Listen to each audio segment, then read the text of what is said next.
Hello दोस्तों, मैं दीपक कुमार आप सभी को स्वागत करता हूं ओनली स्टडी चैनल पे। आज का हमारा टॉपिक है बौद्ध धर्म। आज हम लोग बौद्ध धर्म के बारे में जानेंगे, गौतम बुद्ध के बारे में जानेंगे।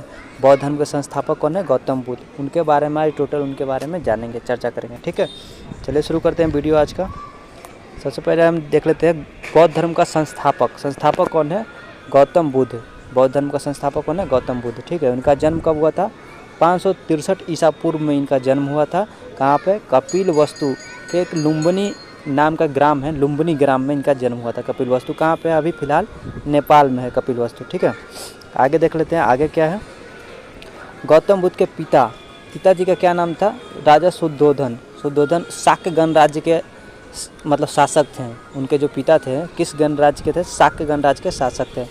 जबकि उनका माता का नाम था महामाया देवी उनके माता का नाम था, जो कि कौशल राज्य की राजकुमारी थी। कौशल राज्य की राजकुमारी थी गौतम बुद्ध के माता। ठीक है, आगे देख लेते हैं आगे क्या है।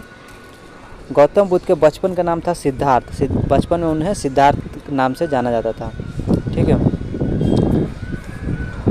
गौतम बुद्ध के बचपन में जब गौतम बुद्ध का जब जन्म हुआ था, उनके 7वें दिन ही उनकी माँ की मृत्यु हो गई थी। जन्म के पश्चात 7वें दिन ही उनकी माँ की मृत्यु हो गई थी। और उनका जो लालन पालन जो पोषण जो की थी, उनकी मौसी जो की थी प्रजापति गौतमी ने उनकी पूरा मतलब देखभाल की। लालन पालन सब प्रजापति गौतमी ने ही किया था। और एक बताओ, जो भी मतलब बौद्ध धर्म का जो अपनाने वाली सबसे पहली महिला कौन थी? उनकी मौसी थी प्रजापति गौतमी। ठीक है, महिला में सबसे पहले बौद्ध धर्म अपनाने वाली। आगे देख लेते हैं। गौतम बुद्ध का विवाह हुआ था 16 वर्ष की आयु में हो गई थी। उनकी पत्नी का नाम था यशोधरा। ठीक है, गौतम बुद्ध भ्रमण के दौरान 4 दृश्य देखे। कौन कौन से 4 दृश्य हैं? आइए देख लेते हैं। पहला देखे बूढ़ा व्यक्ति, ठीक है, दूसरा बीमार व्यक्ति, और तीसरा एक मृत शव देखे थे, और चौथा सन्यासी।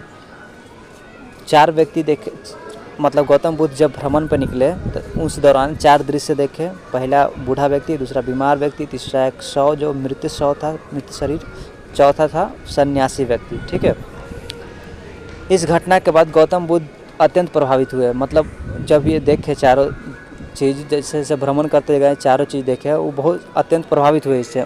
इस प्रभावित होने के बाद 29 वर्ष की अवस्था में गौतम बुद्ध गृह त्याग कर दिए थे। ठीक है, जैसे ही इन चारों अवस्था को देखें तो उन्हें सबसे अच्छा इनको मतलब जीवन अगर लगा तो सन्यासी जीवन ही अच्छा लगा। क्योंकि एक बूढ़ा व्यक्ति को देखे जब, तो वो भी पीड़ा कष्टहार में ही था। एक बीमार व्यक्ति को देखे, वो भी अपना मतलब बीमारी से जूझ रहा था। ठीक है, एक मृत शरीर देखे, वो तो मतलब बना हुआ था। एक सन्यासी जीवन ही देखे जो उन्हें खुशहाल जीवन दिखने में लगा। ठीक है, इस प्रकार उन्होंने 29 वर्ष की आयु में अपना गृह त्याग कर दिया। ठीक है, अब बौद्ध धर्म को इस घटना में, बौद्ध धर्म में जब गृह त्याग किए, इस घटना को क्या कहा गया है? बौद्ध धर्म में महाभिनिष्क्रमण कहा गया है। ठीक है, महाभिनिष्क्रमण। गौतम बुद्ध सांख्य दर्शन की शिक्षा कहाँ से ली थी? वैशाली से ली थी। और उनका गुरु का नाम क्या था? अलार कलाम। ठीक है, किन से शिक्षा ग्रहण किया था? उनका मतलब गौतम बुद्ध का जो गुरु है, वो गुरु कौन सा है? अलार कलाम गुरु है। ठीक है, आगे देख लेते हैं आगे क्या है। महात्मा बुद्ध की शिक्षाएं, कौन कौन सी शिक्षाएं? टोटल 4 शिक्षाएं हैं जो महात्मा बुद्ध ने दी है। मतलब ठीक है, पहला क्या है? दुख। दूसरा क्या है? दुख का कारण। तीसरा है दुख का निराकरण। चौथा क्या है? दुख का निराकरण अष्टांगिक मार्ग से किया जा सकता है। ठीक है, ये 4 जो शिक्षाएं हैं महात्मा बुद्ध ने दी थी। ठीक है, आगे देख लेते हैं। जीवन की घटनाओं का प्रतीक, जो घटना घटी उस सब का प्रतीक माना गया है। किस घटना से किस चीज़ का प्रतीक है? आइए देख लेते हैं। जन्म का प्रतीक क्या है? कमल और सांड से है। ठीक है, गृह त्याग का प्रतीक है क्या? घोड़ा। ज्ञान का प्रतीक क्या है? पीपल, क्योंकि उन्हें पीपल वृक्ष के नीचे ही ज्ञान की प्राप्ति हुई थी, इस कारण। ठीक है, मृत्यु का प्रतीक क्या है? पद चिन्ह। पद चिन्ह जो है पैरों का निशान, वो मृत्यु का प्रतीक है। ठीक है, आगे देख लेते हैं। संगीतियाँ, गौतम बुद्ध के जो मतलब ज्ञान की प्राप्ति हुई, गौतम बुद्ध के जो कितने संगीति टोटल हो गए? मतलब संगीति मतलब जहाँ पे बौद्ध धर्म का प्रचार होता है एक तरह से, उसे संगीतिया कहा जाता है। एक जगह बहुत सारे बौद्ध भिक्षु लोग बैठते हैं, वो ज्ञान की प्राप्ति करते हैं सब कोई। ठीक है, आइए देख लेते हैं कब कब हुआ था और किसके शासनकाल में हुआ था, उसका अध्यक्ष कौन था, कहाँ पे हुआ था, सारी चीज़ जान लेते हैं। ठीक है, तो पहला तो है 483 BC में हुआ था। ठीक है, कहाँ पे हुआ था, राजगिर में हुआ था। 483 ईसा पूर्व में जो हुआ था राजगिर में हुआ था। शासनकाल उस समय था अजातशत्रु का शासनकाल था। और अध्यक्ष महोदय कौन थे, महाकश्यप अध्यक्षता किए थे इसके। ठीक है, अगला देख लेते हैं। अगला ठीक उसी के 100 वर्ष के बाद, ठीक है, उसके बाद 100 वर्ष के बाद हुआ था 383 ईसा पूर्व। ईसा पूर्व में जब बढ़ते जाता है तो अंक जो है घटते जाते हैं। ठीक है, तो 100 वर्ष बाद कितना हो गया, 383 ईसा पूर्व। तो कहाँ पे हुआ था, वैशाली में हुआ था।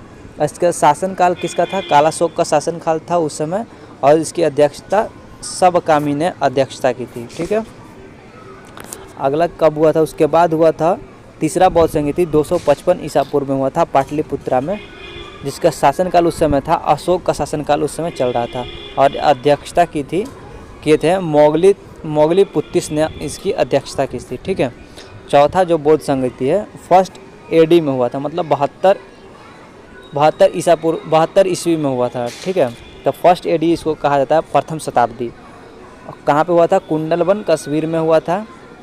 कनिष्क के शासनकाल में हुआ था। वसुमित्र जो इसकी अध्यक्षता कर रहे थे, अश्वघोष जो थे वो उपाध्यक्ष थे। ठीक है, अश्वघोष उपाध्यक्ष थे। ठीक है, यही हमारा आज का वीडियो था। कैसा लगा वीडियो, अगर वीडियो अच्छा लगा हो तो कमेंट बॉक्स में ज़रूर बताइएगा।